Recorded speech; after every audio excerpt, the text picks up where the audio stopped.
Queridos hermanos, iniciamos la Lección Divina de este viernes 12 de agosto, viernes de la 19ª semana del tiempo ordinario. Por la señal de la Santa Cruz de nuestros enemigos, líbranos, Señor Dios nuestro, en el nombre del Padre, y del Hijo, y del Espíritu Santo. Amén. Señor mío y Dios mío, creo firmemente que estás aquí, que me ves, que me oyes. Te adoro con profunda reverencia, te pido perdón de mis pecados y gracia para hacer con fruto este tiempo de lección divina.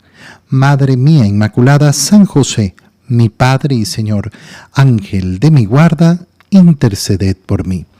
En la primera lectura de este día viernes, continuamos leyendo el libro del profeta Ezequiel, capítulo 16, versículos 1 al 15, 60 y 63. El Señor me habló y me dijo: Hijo de hombre, dale a conocer a Jerusalén sus pecados. Dile de mi parte: la patria en que naciste es el país de Canaán. Tu padre era un amorreo y tu madre una hitita. El día en que naciste no te cortaron el ombligo, ni te bañaron, ni te frotaron con sal, ni te envolvieron en pañales. Nadie tuvo compasión de ti para brindarte alguno de estos servicios y quedaste tirada en pleno campo porque causabas repugnancia el día en que naciste. Yo pasé a tu lado, te vi revolcándote en tu sangre y te dije cuando estabas toda ensangrentada: vive y crece como la hierba del campo.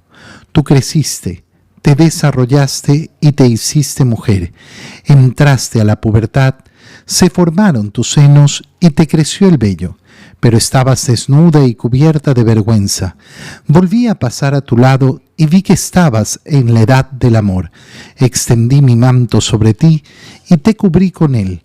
Con juramento hice una alianza contigo, dice el Señor, y fuiste mía. Te lavé la sangre que te cubría y te ungí con aceite. Te puse vestidos bordados, sandalias finas, una banda de lino en la cabeza y un manto de seda. Te engalané con joyas, con pulseras y collares. Te puse un anillo, aretes y una espléndida diadema en la cabeza. Lucías joyas de oro y plata y vestidos de lino de seda y de bordados. Te alimentabas con trigo fino, con miel y con aceite. Eras cada día más bella, tan hermosa como una reina. La fama de tu belleza se extendió entre las naciones, porque yo, dice el Señor, te llené de encantos.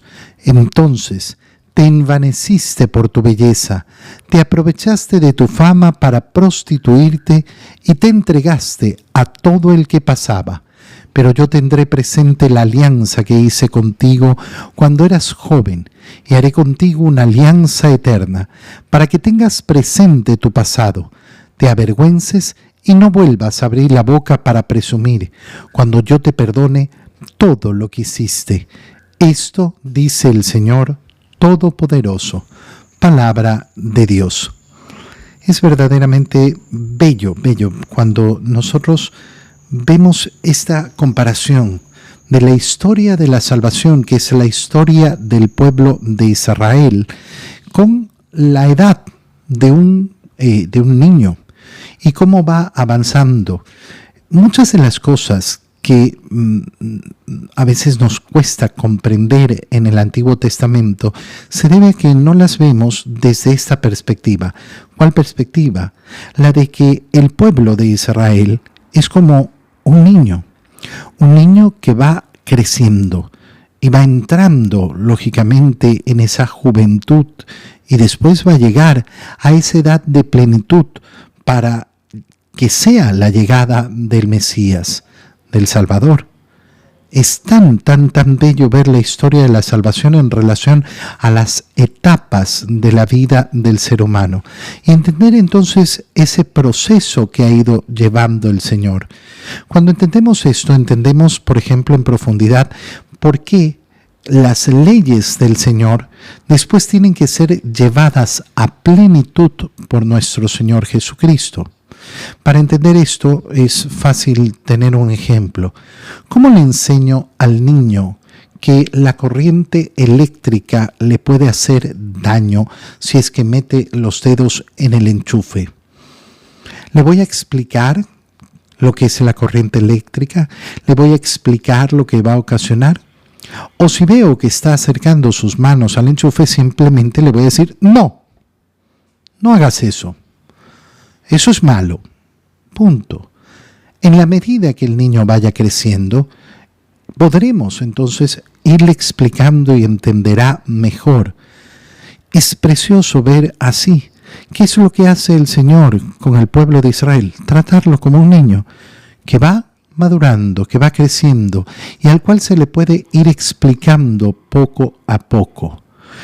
La segunda idea que sale de esta lectura del profeta Ezequiel es comparar no solo con esa vida humana, con ese crecimiento del ser humano y cómo se va desarrollando, sino además compararlo con una mujer que es desposada por el mismo Señor.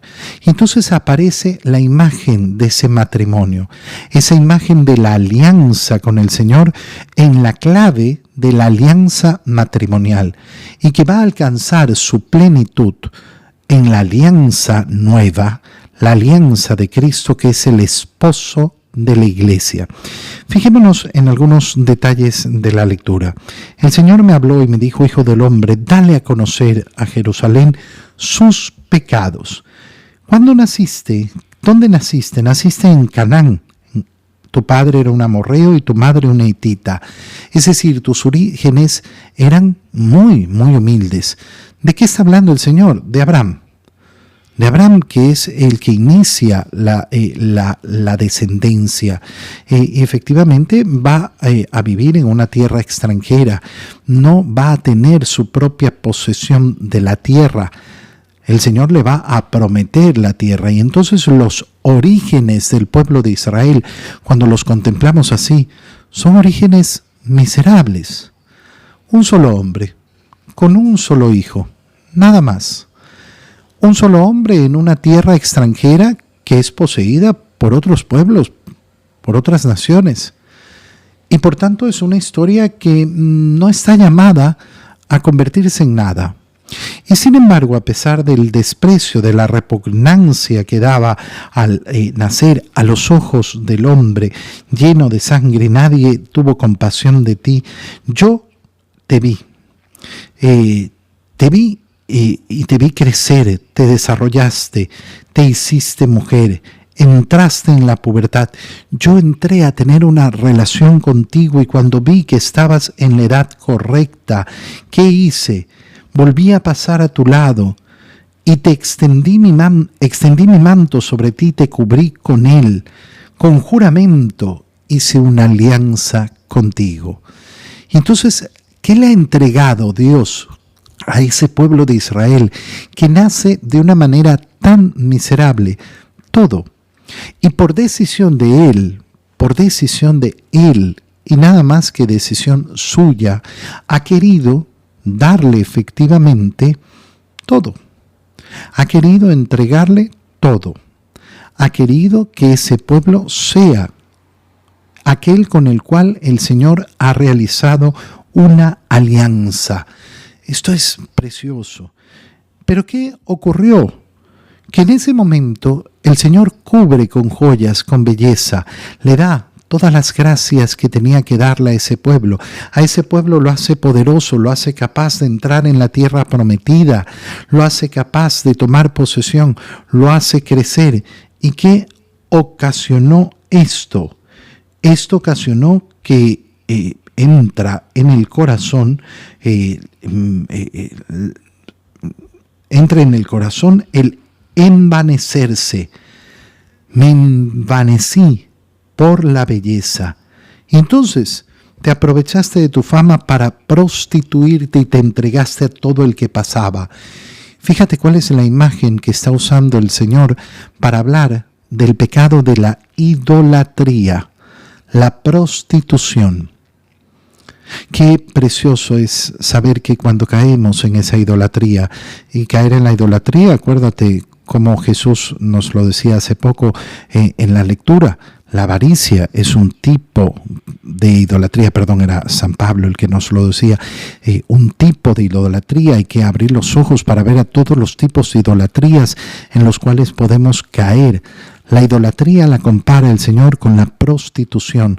¿Y qué es la idolatría en definitiva? Todo aquello que ocupa el lugar que le corresponde solo a Dios. Y es el primer lugar, siempre el primer lugar en nuestro corazón. Te prostituiste y te entregaste a todo el que pasaba. Pero ¿qué va a pasar? Yo tendré presente la alianza que hice contigo. Yo no voy a ser infiel. Y por eso te voy a llenar de perdón. Te voy a llenar de ese perdón para que no vuelvas a abrir la boca para presumir cuando yo te perdone todo lo que hiciste. Es una escena de perdón tan maravillosa. ¿Por qué? Porque es la imagen de una esposa que no simplemente ha tenido una aventura o ha sido infiel, no, se ha prostituido.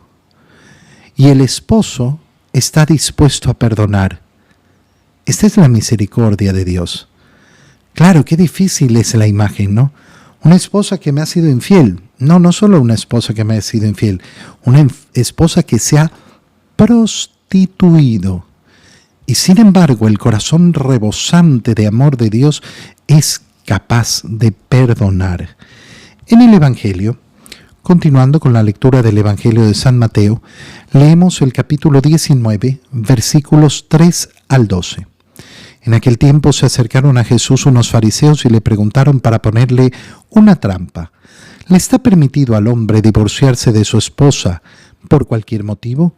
Jesús les respondió: ¿no han leído que el Creador desde un principio los hizo hombre y mujer, y dijo: por eso el hombre dejará a su padre y a su madre para unirse a su mujer, y serán los dos una sola cosa? De modo que ya no son dos, sino una sola cosa. Así pues, lo que Dios ha unido, que no lo separe el hombre. Pero ellos replicaron: entonces, ¿por qué ordenó Moisés que el esposo le diera a la mujer un acta de separación cuando se divorcia de ella? Jesús les contestó: por la dureza de su corazón, Moisés les permitió divorciarse de sus esposas, pero al principio no fue así. Y yo les declaro que quienquiera que se divorcie de su esposa, salvo el caso de que vivan en unión ilegítima y se case con otra, comete adulterio. Y el que se casa con la divorciada, también comete adulterio. Entonces le dijeron sus discípulos: si esa es la situación del hombre con respecto a su mujer, no conviene casarse. Pero Jesús les dijo: no todos comprenden esta enseñanza, sino solo aquellos a quienes se les ha concedido. Pues hay hombres que desde su nacimiento son incapaces para el matrimonio, otros han sido mutilados por los hombres, y hay otros que han renunciado al matrimonio por el reino de los cielos. Que lo comprenda aquel que pueda comprenderlo. Palabra del Señor. Continuamos en la idea del matrimonio en la lectura del Evangelio, y esta vez nos enfrentamos a la pregunta directa. Se acercan unos fariseos y le preguntan al Señor, pero no le preguntan como normalmente sucede, con un buen ánimo, con el ánimo de conocer. Le preguntan para ponerle una trampa. ¿Cuál es la trampa? La trampa se basa en que ya han escuchado cómo el Señor defiende el matrimonio y cómo habla de aquella situación del hombre divorciado y que convive con otra mujer como pecado de adulterio. Mientras los israelitas, a pesar de tener el mandato claro del Señor de no cometer adulterio, se habían inventado formas de vivir con el adulterio. Y dicen: no, yo ya estoy divorciado, yo ya escribí el acta, entonces tenía derecho y está todo legal y está todo bien. El Señor habla con claridad. Y entonces lo quieren enfrentar a esto. ¿Y por qué lo quieren enfrentar a esto? Porque lógicamente es una doctrina que no es aceptada, que no es fácilmente aceptada. Por eso tú tienes exactamente la misma situación hoy en día, no llama la atención. Exactamente lo mismo que ocurría entonces. La gente no quiere aceptar la doctrina del matrimonio que nos ha enseñado el Señor. Y por eso, es que la iglesia. No, hermano mío, no es la iglesia. Es la palabra de Cristo. Si tú no la quieres creer, ese es problema tuyo. Yo he decidido creerle al Señor. ¿No quieres creerle? Bueno, nadie te obliga. Nadie te obliga. Pero atento. Cuidado, vas a decir, no, yo creo en Jesús, pero elijo en lo que creo. No, eso es una mamarrachada, disculpa la palabra, ¿no? Eso es una verdadera mamarrachada. No sirve para nada. O yo le creo al Señor o no le creo. Pero esto de que escojo lo que me gusta y lo que no me gusta lo voy sacando, bueno, entonces hay que ser más firme en la vida. Hay que ser más recto en la vida. Hay que ser sincero con uno mismo en primer lugar. ¿Le está permitido a un hombre divorciarse de su esposa? ¿No han leído que el Creador desde un principio los hizo hombre y mujer? Y por eso el hombre deja a su padre y a su madre. Estas palabras son tan importantes porque están enfocándose en esa condición matrimonial. El matrimonio es tan poderoso, tan fuerte, tan grande, tan inmenso, tan bello, que hace que el hombre deje a su padre y a su madre. Una relación que es tan profunda, tan íntima, una relación que parece tan grande y tan dura, en el sentido de que no puede romperse. Y sin embargo, el matrimonio rompe esa relación. El hombre deja a su padre y a su madre y se une a su mujer para hacer con ella una sola carne, una sola cosa, de modo que ya no son dos, sino una sola. ¿Qué está diciendo el Señor? Atentos, porque la relación matrimonial es más grande que la relación entre un hijo y sus padres, porque el hijo deja a sus padres. Cuando una persona cree que primero la mamá, primero el papá, después la esposa, está equivocado. Si una mamá está convencida que la nuera es menos importante que ella, esa señora, discúlpenme la palabra, pero es una loca. No ha entendido absolutamente nada en la existencia. La relación más grande, más poderosa, más fuerte que hay es la matrimonial. Esposo y esposa son una sola cosa. Mamá e hijo no son una sola cosa. Papá e hijo no son una sola cosa. Qué importante tener esto claro. Así pues, lo que Dios ha unido, no lo que el hombre ha unido, lo que Dios ha unido. Pero ¿cómo? ¿Es el hombre el que deja a su padre y a su madre? Sí. Él en su libertad toma su decisión. Pero Dios interviene. Y por eso nosotros no creemos simplemente en una unión legal. Nosotros creemos en una unión sacramental. No es lo mismo firmar un papelucho que no sirve para mucho y tener el sacramento del matrimonio. Pero ellos replicaron. Entonces, ¿por qué Moisés ordenó que el esposo le diera a la mujer un acta de separación? Y efectivamente Moisés dijo, bueno, cuando uno quiere divorciarse, entonces le tiene que entregar una carta de separación a la mujer diciendo, esta ya no es mi mujer, y dándole la oportunidad entonces a que tenga otro hombre. Jesús les contestó, por la dureza de su corazón. No es por el deseo de Dios, sino por la dureza de su corazón. ¿Por qué existe el divorcio? No por el deseo de Dios. Por eso cuando nosotros nos llenamos la boca con divorcio, hay que tenerlo claro. Estamos hablando desde la terminología de la dureza del corazón del hombre, no desde la voluntad de Dios. El divorcio no es la voluntad de Dios. Aún pueden existir problemas que requieren una separación, pero si hay una unión matrimonial, no existe el divorcio. Por más que firmen 1000 papeles, no existe el divorcio. Yo siempre lo digo y lo digo también aquí en la Lección Divina. Mira, si Tú permites que en tu vida te defina el registro civil. Qué pena por ti. Qué pena por ti. A mí no me define el registro civil.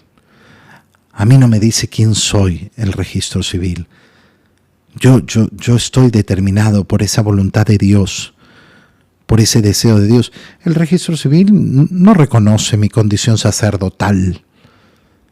Es Dios el que me ha dado esa condición sacerdotal. El registro civil no es el que determina el matrimonio. ¿Por qué? Porque dice, ay no, bueno, sí, cualquier cosa es matrimonio, lo que usted quiera, firme el papel con tal de que pague lo que tiene que pagar. Si a ti te va a determinar el registro civil, qué pena. Moisés les permitió para divorciarse de sus esposas, pero en el principio no fue así. Y yo les declaro que el que se divorcia y se casa con otra comete adulterio, y el que vive con la divorciada comete adulterio. Entonces, sus discípulos, ya no los fariseos, los que habían iniciado la conversación, sus discípulos le dicen, pero si esto es así, si esta es la situación del hombre con respecto a su mujer, no conviene casarse. Te traduzco lo que están diciendo los discípulos. Pero entonces si yo voy a tener una dueña, yo no quiero tener una dueña, yo no quiero pertenecerle solo a una, yo no quiero estar determinado por una. Yo soy una mujer del siglo XXI, yo no tengo dueño. ¿Cuál es la respuesta que da Jesús? No te cases. Así de sencillo es el Señor. No te cases. No todos comprenden esta enseñanza. No todos. Y efectivamente en el mundo somos menos, tal vez, los que comprendemos la doctrina del matrimonio.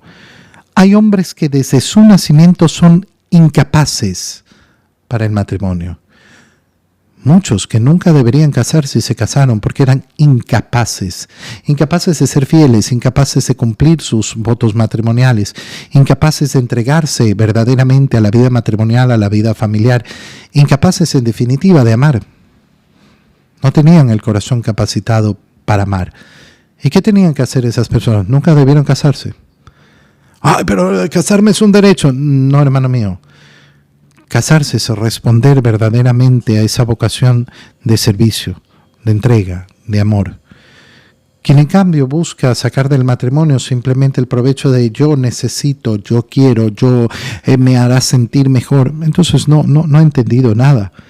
Otros han sido mutilados por los hombres, es decir, que no tienen capacidad para el matrimonio porque han sufrido en manos de hombres o por alguna razón de enfermedad o de dolencia. Y hay otros que han renunciado al matrimonio por el reino de los cielos. Es decir, todos aquellos que son llamados a esa vocación de celibato, todas aquellas que son llamadas a esa vocación de virginidad, todos esos consagrados y consagrados al Señor que no optan por el matrimonio. ¿Qué está diciendo el Señor en definitiva?